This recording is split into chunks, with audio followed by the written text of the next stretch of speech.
It doesn't work like that. I agree with you. If there was a man, which is not me because I'm a one-woman man, but if there was a man who decided to have multiple girlfriends, his approach certainly wouldn't be sitting down and saying it the way I'm saying it. The point I'm trying to make is I think that the idea of a man having a girlfriend who he loves and maybe sometimes stepping out is not nearly as offensive as the idea of a woman having a man she loves and sometimes stepping out. You know, I watched American Pie the other week, and I thought that would have been the best time to be alive. You know, like 2003. Like, you can still call the people you care about if it's a real emergency, but no one's glued to their phone. Yeah. No one's scrolling social media. No one's trying to take an Instagram picture. Everyone's just at the crappy party, enjoying the crappy party. Like, if you go to Dubai and you look around the bar, half the people aren't having fun. They're just purely trying to get Insta stories to look like they're having fun.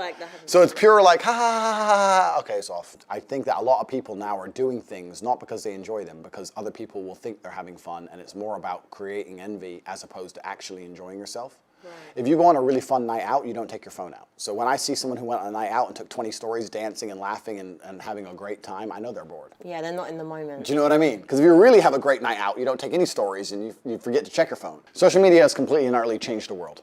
It's changed the way that we function, it's changed the way that we go out, it's changed even the places we go. Social media now runs the world. We live in an attention society, and people will do anything for attention because attention is a currency, and you can turn attention into money.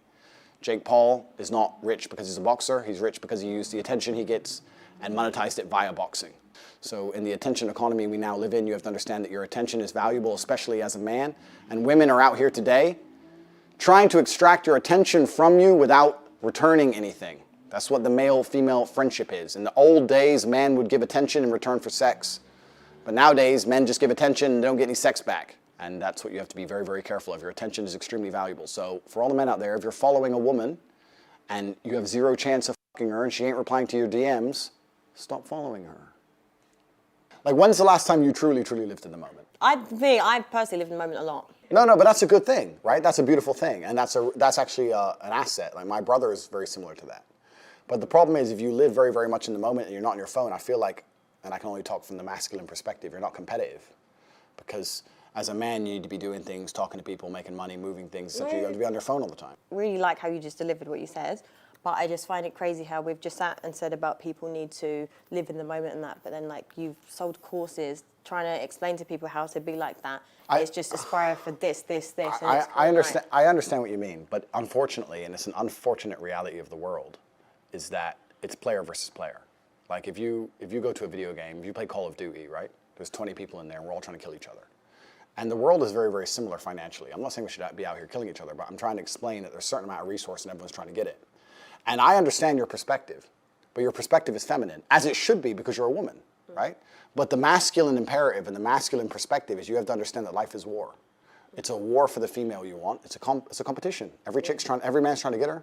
It's a war for the car you want. It's a war for the money you want. It's a war for the status. It's a war. Masculine life is war. If you're a man who doesn't view life as war, you're going to lose. So as a man, you have to wake up and think, okay, everything I want, other men want. I have to outcompete every other man to get it. So how am I going to do that? Am I going to do that by living in the moment, ignoring my phone, having a fun picnic? Do you believe in men's mental health? You are kind of like the problem in society in a sense of fast car, women, lifestyle. No, but it is. This is the problem. It's not my problem. I'm not saying it's your problem directly, but I'm saying this is the problem. Yes, all men probably want to aspire for that, but do you see the pressure there is on men? Completely. It is much harder to be a man than be a woman.